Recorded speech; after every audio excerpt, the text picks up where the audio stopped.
Yes, good morning students. Welcome back to my YouTube channel, The Beauty of Physics. This is Manoj Aneja, and today what we are going to do basically is the in-text questions or blue space questions of chapter 8, class 9 motion. आज मैं class 9 chapter 8 motion के blue space question start करने जा रहा हूं.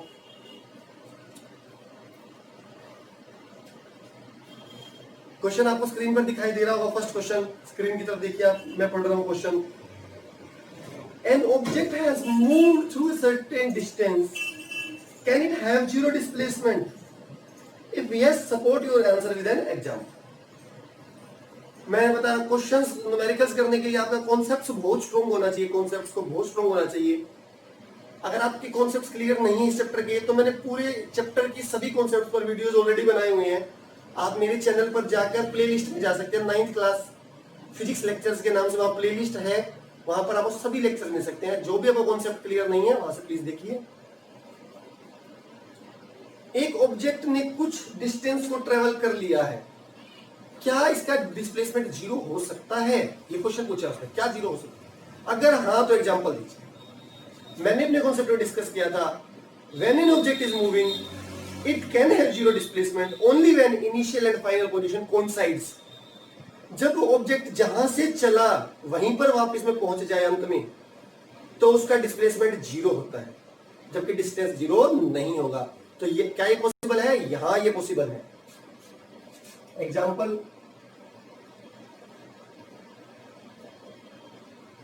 मैं O से चला H तक, दिस इज 20 मीटर, और मैं वापस आया H से O पर 20 मीटर. डिस्टेंस होता है टोटल पाथ ट्रेवल्ड. डिस्टेंस कितना है? टोटल पाथ जाने का 20 प्लस आने का 40. डिस्प्लेसमेंट होता है shortest distance between initial and final position. और शॉर्टेस्ट डिस्टेंस कितना है? इनिशियल और फाइनल कोइंसाइड ही कर रहे हैं तो डिस्प्लेसमेंट इज जीरो. तो जब ऑब्जेक्ट ने कुछ डिस्टेंस ट्रेवल किया, कुछ मेरे एग्जांपल में 40 किया, तो इसका डिस्प्लेसमेंट जीरो हो सकता है. एग्जांपल मैंने दे दिया. ये फर्स्ट क्वेश्चन हमारा हो गया. तो आपको वर्डिंग में कैसे लिखना है? आपको फिजिक्स में ऑब्वियसली इंग्लिश मीडियम में है आपके पास. आपको इंग्लिश आनी चाहिए. थोड़ी ग्रामर गलती हो जाए तो यहाँ कोई मार्क्स नहीं कटते. बट जो आपकी अंडरस्टैंडिंग है, जो आपके क्वेश्चन का आंसर पढ़कर feelings should be same, conception should be same, understanding should be same. तो आपको क्या लिखेंगे? Yes it can have zero displacement. Example is it when a particle starts its motion from a point and then returns to the same point after traveling a certain distance. Okay. Next again question आपको screen पर दिखाई दे रहा है. बहुत बढ़िया question है. A farmer moves along the boundary of a square field of side 10 meter in 40 seconds. Question आपको screen पर दिखाई दे रहा है और मेरी आवाज को सुनते रहिए. क्वेश्चन समझना सबसे बड़ी चीज है. क्वेश्चन समझ आ गया तो 40% काम हो गया. एक किसान है जो एक स्क्वायर फील्ड की बाउंड्री के चारों तरफ मूव कर रहा है 40 सेकंड में. What will be the magnitude of displacement at the end of 2 minute 20 seconds. कह रहा है पहली लाइन क्या थी?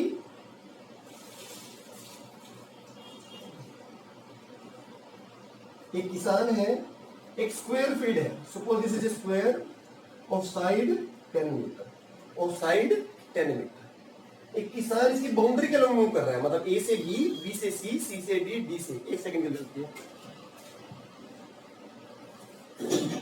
हाँ जी, यस. बी से ए से बी, बी से सी से डी, डी से. बाउंड्री के अलॉन्ग एक रिवॉल्यूशन में वो 40 सेकंड्स लगता है पूरे चक्कर में. कह रहा है 2 मिनट 20 सेकंड के बाद उसका डिस्प्लेसमेंट क्या होगा? What will be the displacement of farmer at the end of 2 minute 20 seconds? अब डिस्प्लेसमेंट आपको पता है क्या होता है. अब क्वेश्चन आपने पढ़ लिया, अब क्वेश्चन को समझते हैं. निकालना क्या है इस क्वेश्चन में? डिस्प्लेसमेंट निकालना है. डिस्प्लेसमेंट हमें क्या पता है? इनिशियल और फाइनल के बीच का सबसे शॉर्टेस्ट डिस्टेंस. और शॉर्टेस्ट डिस्टेंस क्या होता है? Straight line path. इनिशियल पता है आपको कहां से जर्नी स्टार्ट करेगी, से. अब अगर आपको ये पता लग जाए कि वो 2 मिनट 20 सेकंड के बाद होगा कहां पर, तो फिर उनके बीच में शॉर्टेस्ट डिस्टेंस आप निकाल सकते हो, स्ट्रेट लाइन डिस्टेंस. तो मैं ये निकालता हूं वो होगा कहां पर. ये निकालने के लिए वो कहां पर होगा? ए से बी, बी से इस होगा तो ऑब्वियसली इस पाथ के ऊपर कहीं ना कहीं होगा। पहले मैं ये निकालता हूं 2 मिनट 20 सेकेंड में कितने चक्कर कंप्लीट करेगा, नंबर ऑफ रिवॉल्यूशंस लिखते हैं, number of revolutions completed by farmer in 2 minute 20 second is equal to.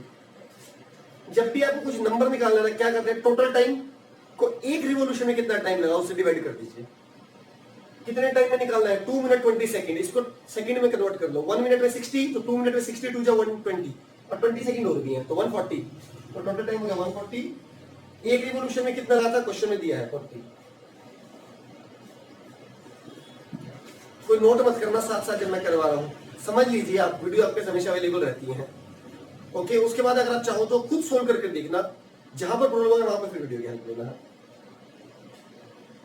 Divide कर लीजिए 2 से 7 बाई 2 मतलब 3.5 राउंड्स, 3.5 चक्कर हिंदी में कहूं तो, मतलब 3.5 रिवॉल्यूशंस, 3 पूरे और हाफ हो गया, मतलब 4th राउंड कंप्लीट नहीं हुआ वो हाफ। चलो देखते हैं कहां पे हुआ। ए से ये, ए से बी, बी से सी, सी से डी, डी से ए। एक चक्कर वापस पूरा होने के बाद ए पर आएगा, 2 पूरे होने के बाद भी वापस ए पर आएगा, 3 पूरे होने के बाद भी वापस ए पर आएगा। अब आधा चक्कर हो सकता है बी और यहाँ पर आके आधा और होगा तो 3.5 चक्कर हो गए पूरे। तो कहां पहुंच जाएगा फाइनली, सी पर। कहां पहुंच जाए, मिल गई फाइनल पोजीशन। इनिशियल पता था कहां से चला था, ए से, दोनों के बीच का शॉर्टेस्ट पाथ ये वाला पाथ, सबसे शॉर्टेस्ट पाथ ये वाला पाथ है, शॉर्टेस्ट पाथ। ये 10 स्क्वायर है तो ये भी 10। एसी निकालना है, क्या पाइथागोरस थ्योरम नहीं होगी, राइट एंगल ट्रायंगल है।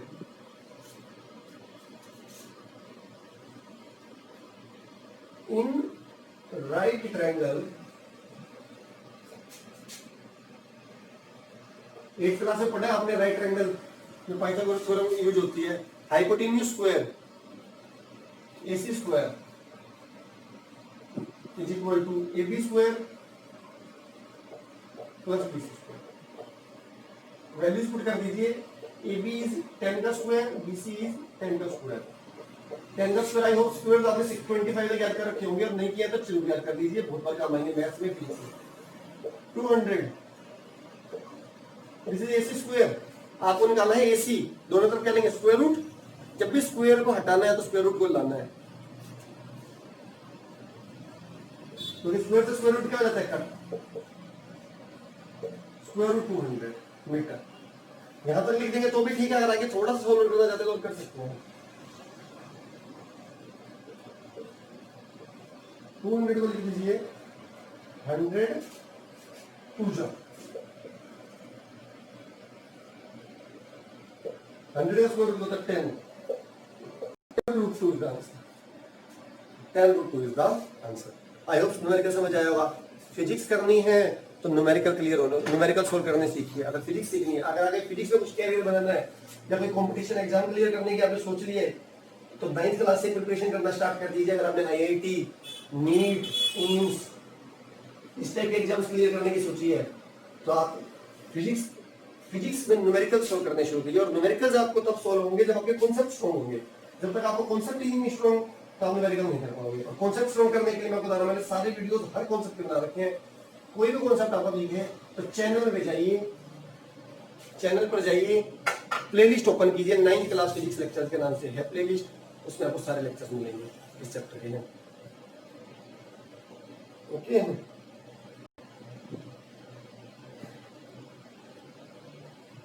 नेक्स्ट चलते हैं। थर्ड क्वेश्चन अगेन आपकी स्क्रीन पर दिखाई दे रहा होगा। थर्ड क्वेश्चन में which of the following is true for displacement? इनमें से कौन सा डिस्प्लेसमेंट के लिए ट्रू है?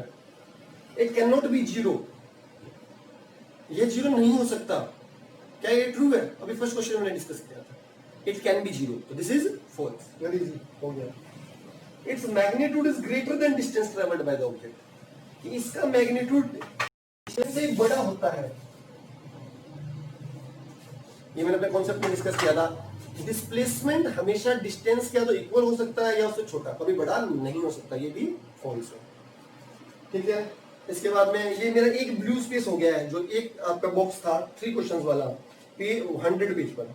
अब मैं नेक्स्ट ब्लू स्पेस पर जा रहा हूँ, आपको स्क्रीन पर अगेन दिखाई दे रहा होगा, स्क्रीन पर देखिए आप, distinguish between speed and velocity. Speed और वेलोसिटी में डिस्टिंक्शन, क्या डिफरेंस है? अपने कॉन्सेप्ट्स वाली वीडियो जो मैंने बनाई थी, मैंने डिस्टेंस और डिस्प्लेसमेंट में डिफरेंस डिस्कस किया हुआ उसमें। अब यहाँ करते हैं स्पीड और वेलोसिटी।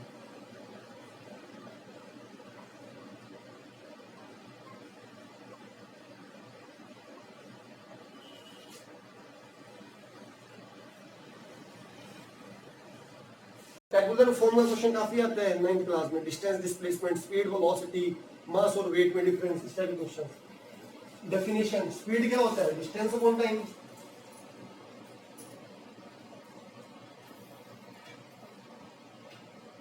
वेलोसिटी क्या होता है? Displacement upon time.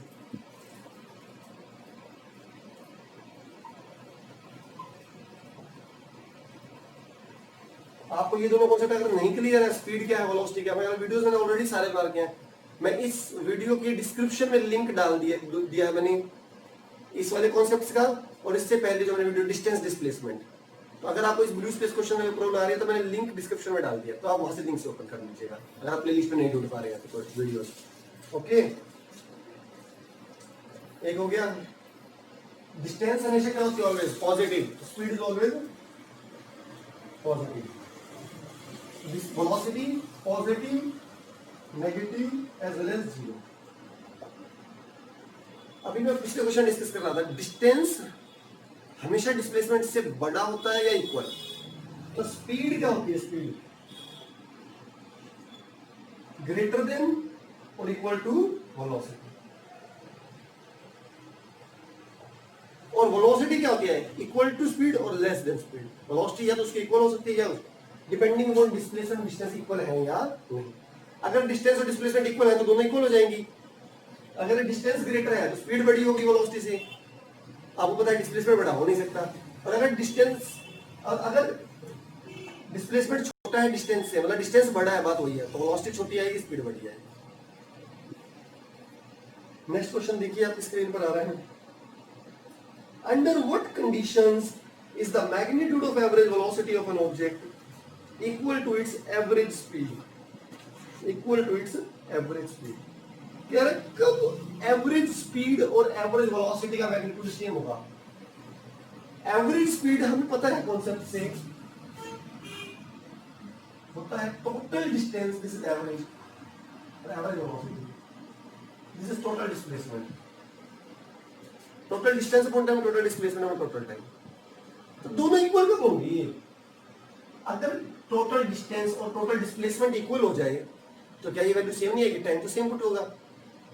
तो they will be equal when the object is moving in a straight path and distance and displacement are equal. आपको पता है डिस्टेंस और डिस्प्लेसमेंट कब इक्वल होते हैं? जब ऑब्जेक्ट एक स्ट्रेट लाइन में मूव कर रहा है और अपनी डायरेक्शन चेंज नहीं कर रहा, अपनी डायरेक्शन चेंज नहीं कर रहा। वैसे एक एग्जांपल है, मैं घर से चला मैं ओ से चला एच की तरफ 20 मीटर, और मैं एच पर जाकर रुक गया, मैं स्ट्रेट लाइन में मूव कर रहा था, मैंने अपनी डायरेक्शन भी चेंज नहीं करी, तो डिस्टेंस डिस्प्लेसमेंट क्या होंगे? सेम। टोटल पाथ क्या होगा? 20, और शॉर्टेस्ट पाथ भी क्या होगा? 20। तो क्या स्ट्रेट लाइन में जो ऑब्जेक्ट मूव करेगा तो डिस्टेंस डिस्प्लेसमेंट क्या होंगे? इक्वल। और डिस्टेंस डिस्प्लेसमेंट इक्वल होंगे तो एवरेज स्पीड और एवरेज वेलोसिटी क्या होंगे? इक्वल। एवरेज स्पीड और एवरेज वेलोसिटी कब सेम होती हैं? When distance and displacement are equal. और डिस्टेंस एंड डिस्प्लेसमेंट कब इक्वल होंगे? When object is moving along straight path. What does the odometer of an automobile measure? मैंने ये भी कॉन्सेप्ट में डिस्कस किया था। अगेन आपने वो वीडियो नहीं देखा तो लिंक मैंने दोनों का डिस्क्रिप्शन में डाल दिए। ओडोमीटर क्या मेजर करता है? ओडोमीटर करता है टोटल डिस्टेंस ट्रैवल्ड। क्या करता है odometer? Total distance travelled. What does the path of an object look like when it is in uniform motion? अभी आपको बताया मैंने, यूनिफॉर्म मोशन में क्या होता है? Equal displacement in equal intervals of time. Displacement equal हो, और डिस्प्लेसमेंट इक्वली कब होंगी? जब ऑब्जेक्ट कैसे चला होगा? स्ट्रेट पाथ में। तो यूनिफॉर्म मोशन के लिए इक्वल डिस्प्लेसमेंट होंगे, और इक्वल डिस्प्लेसमेंट होने के लिए ऑब्जेक्ट को कैसे मूव करना पड़ेगा? स्ट्रेट पाथ में। एक न्यूमेरिकल आगे आपकी स्क्रीन पर दिखाई दे रहा होगा आपको, ड्यूरिंग एन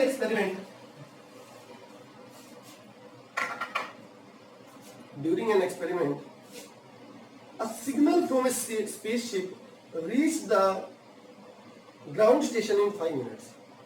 एक स्पेसशिप था, ये सपोज ग्राउंड है, अर्थ है, ये स्पेसशिप था यहाँ पर, वहां से एक सिग्नल भेजा गया, लाइट सिग्नल, और वो उसको यहाँ से यहाँ तक आने में कितना टाइम लगा? 5 मिनट्स। कितना टाइम लगा? 5 मिनट्स। टाइम कितना हो गया? क्वेश्चन पढ़ देते हैं एक बार। What was the distance of the spaceship from the ground? ये कितना डिस्टेंस दूर था, हमने निकाला डिस्टेंस। सिग्नल ऑब्वियसली एक लाइट सिग्नल होगा, तो signal travels at the speed of light 3 × 10⁸। Speed of light एक कांस्टेंट वैल्यू है, इसलिए उसको c से डिनोट किया जाता है, स्मॉल c से, याद है ना? स्पीड ऑफ लाइट के लिए सिंबल स्पेसिफिक है। आपको डिस्टेंस निकालना है, इसलिए क्या फॉर्मूला होगा? Speed into time, but time को किसमें कन्वर्ट करेंगे? सेकंड में। तो स्पीड किसमें है? मीटर पर सेकंड में।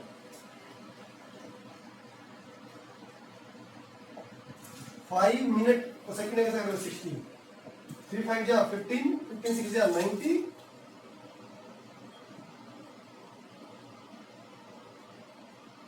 यहाँ पे इंप्लाइज जरूर लगाएंगे। ये मैं स्टेप को प्रोसीड कर रहा हूँ ना, इंप्लाइज लगाएंगे। 3 5 जा 15, 15 6 जा 90, और एक ही जीरो आ गई 10⁸। इसको क्या मैं 900 को 9 × 10⁻² लिख सकता हूँ? बेस सेम है तो पावर क्या जाएगी? ऐड। डिस्टेंस किसमें आएगी? मीटर में। डिस्टेंस किसमें आएगी? मीटर में।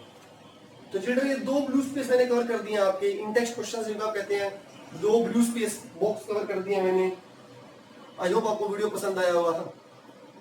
न्यूमेरिकल्स करवाए हैं, प्रैक्टिस करना, वीडियो पर पहले न्यूमेरिकल्स को समझना, देखकर कॉपी करने की कोई जरूरत नहीं है, वीडियो आपके सामने अवेलेबल है। फिर उसका प्रैक्टिस करना, जहां प्रॉब्लम है वीडियो खोलना। अगर आप फेयर नोटबुक बनाने में, हाँ बिल्कुल फेयर नोटबुक अगर आप स्कूल में बना रहे हैं तो बिल्कुल कॉपी करना पड़ेगा फेयर नोटबुक बनाने के लिए आपको, अगर हेल्प करनी है।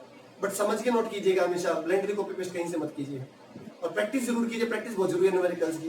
वीडियो पसंद आया तो लाइक जरूर कर दीजिएगा, ये मोटिवेशन होता है मेरे लिए। और वीडियो अच्छी लगी है तो शेयर भी मत कीजिए दोस्तों के साथ, और चैनल में फर्स्ट टाइम आए रहे हैं तो सब्सक्राइब करना बिल्कुल ना भूलिए, और बेल आइकन को भी प्रेस कर लीजिए ताकि आगे न्यू वीडियोस का आपको नोटिफिकेशन मिल सके। Thank you so much.